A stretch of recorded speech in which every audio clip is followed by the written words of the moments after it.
Assalamualaikum warahmatullahi wabarakatuh. Kita bertemu pada perkuliahan data mining. Pada pertemuan ke-13 ini saya akan membahas tentang algoritma a priori, perhitungan algoritma a priori, di mana algoritma a priori merupakan salah satu algoritma yang dapat digunakan untuk asosiasi.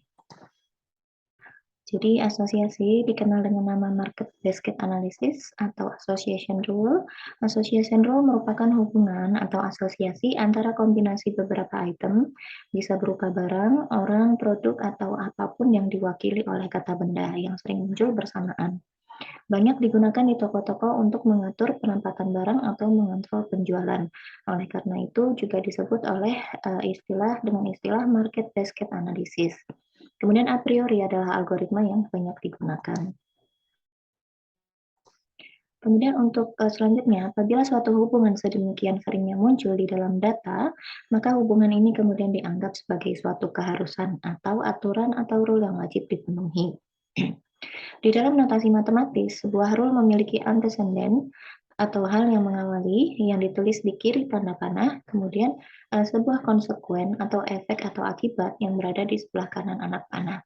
Jadi antecedent di sebelah kiri anak panah, kemudian konsekuen yang berada di sebelah kanan anak panah.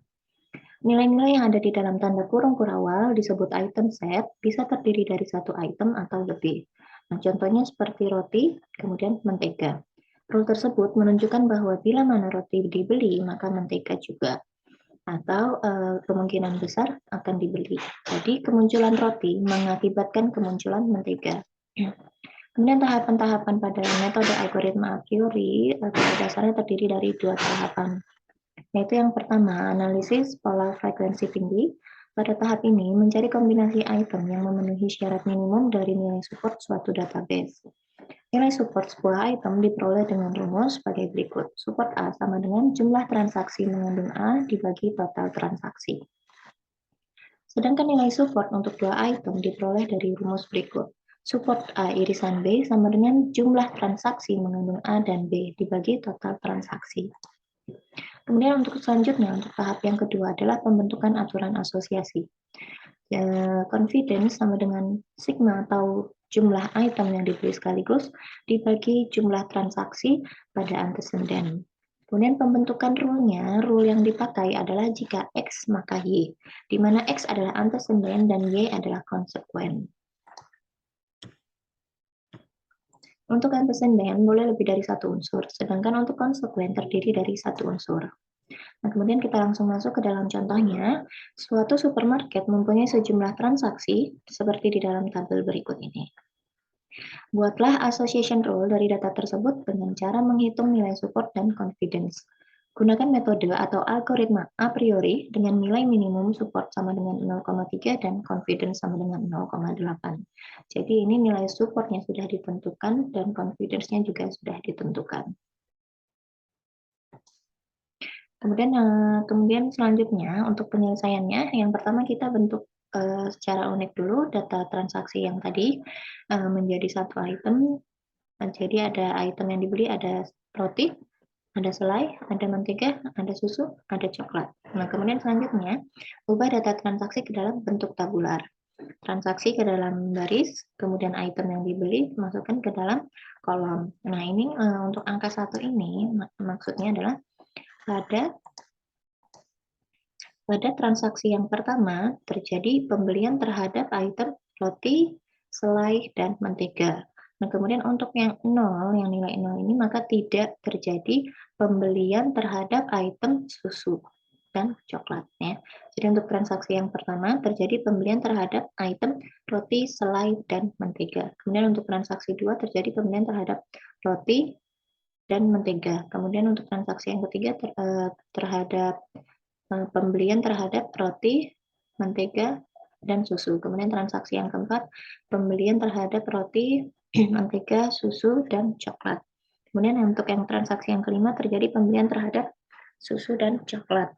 Kemudian untuk masing-masing item yang dibeli kita jumlahkan kemunculannya. Untuk roti kemunculannya ada 4, kemudian selai 1, mentega 4, susunya 3, kemudian coklatnya 2. Kemudian kita masuk ke dalam iterasi yang pertama. Iterasi yang pertama merupakan satu item set. Jadi yang ini merupakan satu item set, di mana ini merupakan satu-satu ya. Ini satu-satu item. Kemudian jumlah transaksinya yang tadi ini, ya. Ini. Kemudian nilai supportnya itu diperoleh dari untuk yang support roti diperoleh dari jumlah transaksinya roti itu ada 4, kemudian jumlah transaksi keseluruhan ada 5. Ya, 1, 2, 3, 4, 5, ada 5. Jadi 4 dibagi 5 sama dengan 0,8, nilai support untuk selai 1 dibagi 5 sama dengan 0,2, nilai support untuk mentega 4 dibagi 5 sama dengan 0,8, nilai support untuk susu 3/5 sama dengan 0,6, nilai support untuk coklat 2 dibagi 5 sama dengan 0,4. Kemudian selanjutnya akan kita pilih nilai item set ini yang memenuhi nilai minimum supportnya sebesar 0,3. Di sini yang memenuhi nilai support minimumnya 0,3 adalah item yang pertama, 3, 4, dan 5 karena lebih dari 0,3. Sedangkan untuk yang selai tidak memenuhi karena dia di bawah nilai 0,3 yakni sebesar 0,2. Kemudian kita masukkan ke dalam tabel item set terpilih, satu item set terpilih, yang tadi ada roti, mentega, susu, dan coklat. Dan selanjutnya kita masuk ke dalam iterasi kedua, di mana satu item set terpilih yang tadi, kita masukkan ke sini ya. Kemudian kita jadikan kombinasi dua item. Kombinasinya itu diperoleh dari kombinasi masing-masing item. Nah, seperti ini. Nah, ini roti mentega didapat dari sini ya. Roti, mentega, kemudian ini roti susu, kemudian roti coklat, kemudian mentega susu, mentega coklat, kemudian susu coklat. Nah, maka total kombinasinya ada 6. Nah, selanjutnya dari masing-masing kombinasi ini kita cari nilai supportnya. Nilai support dari roti mentega, dari roti susu, dari roti coklat, dari mentega susu, dari mentega coklat, dan dari susu coklat. Nah, yang pertama ada roti mentega. Pada transaksi pertama terjadi pembelian terhadap item roti dan mentega. Apakah termasuk transaksi dua item? Yes. Nah, kemudian pada transaksi yang kedua terjadi pembelian terhadap item roti dan mentega. Termasuk dua item? Yes. Kemudian pada transaksi yang ketiga, apakah terjadi pembelian? Pada transaksi yang ketiga terjadi pembelian terhadap item roti dan mentega. Kemudian, apakah termasuk transaksi dua item? Yes. Kemudian pada transaksi yang keempat terjadi pembelian terhadap item roti dan mentega. Apakah transaksi dua item? Yes. Kemudian pada transaksi yang kelima tidak terjadi pembelian terhadap item roti dan mentega, ya, bernilai 0. Nah, apakah transaksi dua item? Tidak. Nah, kemudian kita hitung jumlah transaksi dua itemnya yang mengandung dua item. Ya, ada 1, 2, 3, 4, maka berjumlah 4. Nah, kemudian nilai supportnya kita peroleh dari jumlah transaksi mengandung A dan B dibagi total transaksi. Nah, ini total transaksinya tadi kan ada 5. Kemudian untuk jumlah transaksi mengandung A dan B-nya adalah 4. Maka 4 dibagi 5 sama dengan 0,8. Kemudian selanjutnya kita hitung nilai support dari kombinasi roti susu. Nah, roti susu. Nah, pada transaksi yang pertama terjadi pembelian terhadap item roti. Apakah transaksi dua item? No, karena susunya tidak dibeli. Kemudian pada transaksi yang kedua terjadi pembelian terhadap roti, kemudian susunya tidak. Kemudian apakah transaksi dua item? No, karena susunya tidak dibeli. Kemudian pada transaksi yang ketiga terjadi pembelian terhadap item roti, susu. Apakah transaksi dua item? Yes. Kemudian pada transaksi yang keempat terjadi pembelian terhadap item roti dan susu. Apakah transaksi dua item? Yes. Kemudian pada transaksi yang kelima tidak terjadi pembelian terhadap roti dan susu. Apakah transaksi dua item? No. Kemudian kita jumlahkan transaksi dua itemnya, yang ada dua itemnya ini, ya, yang sama-sama bernilai 1 terhadap roti dan susu, dia berjumlah 2. Kemudian nilai supportnya 2 dibagi 5. Total transaksinya kan ada 5 ya, jadi 2 dibagi 5 sama dengan 0,4. Nah, ini kan baru roti, mentega, roti, susu. Nah, di sini untuk pencarian nilai support dari roti coklat, mentega coklat, susu coklat, tidak saya masukkan ke dalam slide karena nanti slide-nya ada banyak sekali.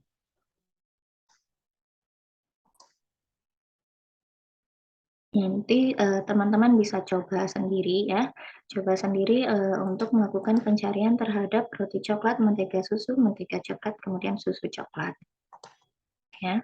Kemudian selanjutnya dari tabel 2 item set tadi ya, kita pilih mana yang memiliki yang memenuhi nilai minimum support 0,3. Jadi di sini untuk roti mentega nilai supportnya 0,8, itu sudah memenuhi 0,3. Kemudian roti susu juga memenuhi senilai 0,4.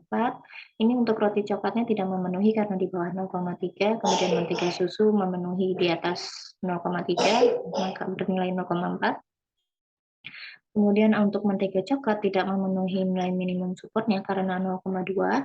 Kemudian untuk susu coklatnya dia memenuhi nilai minimum support karena berada di atas 0,3. Nah, kemudian kita masukkan dua item set terpilihnya ke dalam tabel seperti ini. Di sini yang tidak masuk adalah item nomor 3 dan nomor 5. Jadi ada item nomor 1, 2, 4, dan 6. Kemudian selanjutnya kita masuk ke dalam iterasi ketiga. Pada tabel 2 item set terpilihnya yang tadi, kita lakukan kombinasi 3 item. Nah, di sini kita kombinasi 3 item set diperoleh dari kesamaan dalam pertama atau item pertama ya, di mana K-nya sama dengan 2. Jadi di sini ada kombinasi roti mentega, roti susu. Nah, ini karena K satunya sama, maka bisa dikombinasikan jadi roti mentega susu. Nah, kemudian kenapa yang keempat dan keenam ini tidak dikombinasikan? Karena ini samanya seperti mentega susu, ada susunya juga ya. Ini tidak bisa karena pada K yang pertama, item yang pertama ini tidak sama. Di sini pada transaksi yang keempat ini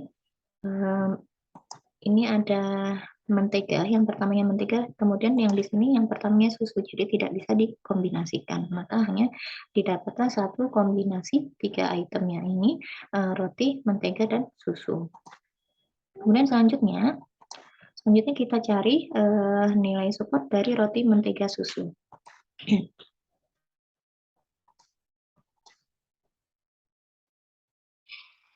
Roti, mentega, susu. Nah, pada transaksi pertama terjadi pembelian terhadap item roti dan mentega, sedangkan susu tidak. Kemudian pada transaksi yang kedua terjadi pembelian terhadap item roti dan mentega, sedangkan susu tidak. Kemudian pada transaksi ketiga terjadi pembelian terhadap item roti, mentega, dan susu. Kemudian pada transaksi keempat terjadi pembelian terhadap item roti, mentega, dan susu. Kemudian pada transaksi kelima terjadi pembelian terhadap item susu saja. Nah, kemudian kita cari yang mana yang termasuk transaksi 3 item. Pada transaksi pertama tidak ya, karena tidak terjadi pembelian terhadap susu. Kemudian juga seperti yang sama pada T2. Kemudian pada T3 dan 4 terjadi pembelian terhadap 3 item, maka ini yes. Kemudian pada transaksi yang kelima tidak termasuk transaksi 3 item karena hanya membeli 1 item saja yaitu susu, maka no. Kemudian kita jumlahkan transaksi 2 itemnya di sini, maka yang yes-nya itu ada 2, jadi 2. Kemudian selanjutnya kita hitung nilai supportnya. Jumlah transaksinya ada 5, maka 2 dibagi 5 sama dengan 0,4 ya. Kemudian selanjutnya kita cari apakah memenuhi nilai minimum support. Nah, ternyata kombinasi dari 3 item set tadi menghasilkan nilai support sebesar 0,4. Nah, ini memenuhi nilai minimum support sebesar 0,3. Nah, yang ini memenuhi karena bernilai 0,4. Nah, kemudian kita masukkan ke dalam 3 item set terpilih. Selanjutnya kita masuk ke iterasi keempat. Dari tabel 3 item set terpilih yang tadi, kita lakukan kombinasi. Nah, karena hanya 3 item, hanya, transaksi-transaksi tadi hanya berjumlah 3 item saja, maka tidak dapat dilakukan kombinasi lagi. Nah, oleh karena itu iterasi dihentikan. Nah, kemudian selanjutnya kita masuk ke langkah yang kedua, yaitu yang kedua adalah tadi ini ya, pembentukan aturan asosiasi. Nah, ini ya, pembentukan aturan asosiasi, di mana didapatkan himpunan frekuen item set sebagai berikut. Dari yang tadi ya, ada roti mentega, ada roti susu, di F2-nya ada roti mentega, ada roti susu, ada mentega susu, ada susu coklat. Kemudian untuk F3-nya ada roti mentega susu. Nah, ini kita cari aturan asosiasi 2 item setnya.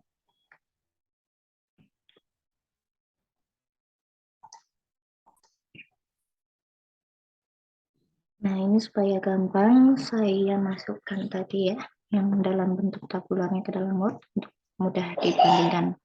Jika membeli roti, maka membeli mentega. Nah, ini yang bersamaan ya, yang bersamaan antara roti dan mentega. Beli roti dan mentega itu ada 1, 2, 3, 4 ya, ada 4. Kemudian untuk jumlah A-nya, jumlah dari rotinya itu ada 4. Nah, kemudian jika membeli mentega, maka membeli roti.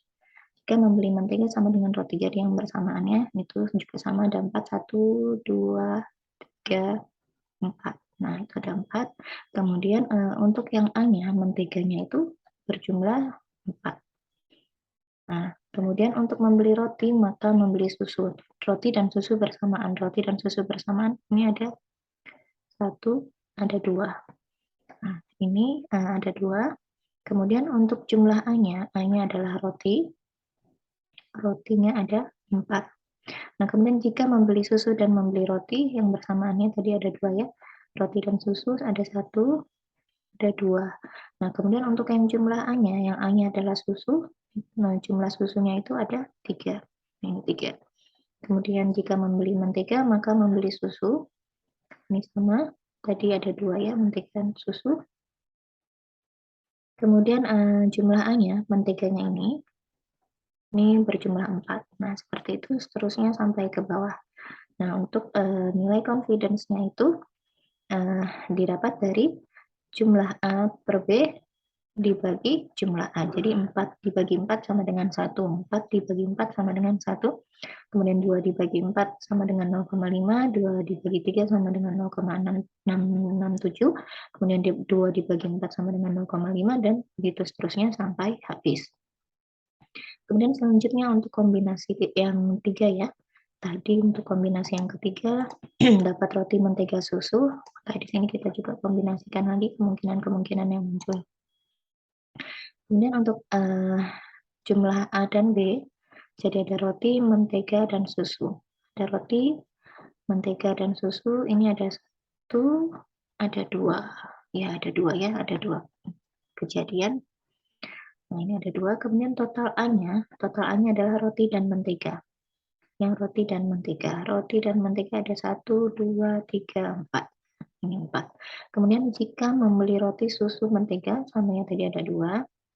Ini 1, 2.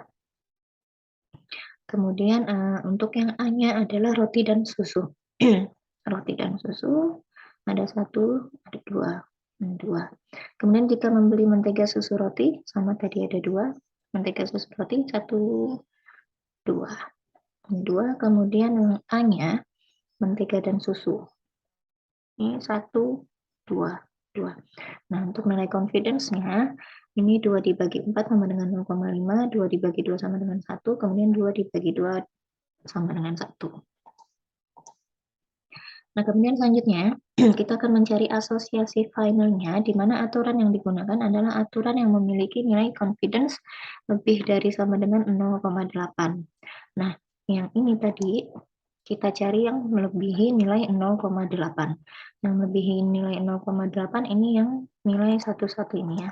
ini tidak sampai, maka tidak kita masukkan, tidak, ini tidak, ini iya, ini tidak karena di bawah 0,8, ini iya karena di atas 0,8. Nah, maka ini nanti akan menghasilkan ini aturan-aturan yang memenuhi nilai minimum confidence-nya lebih besar sama dengan 0,8.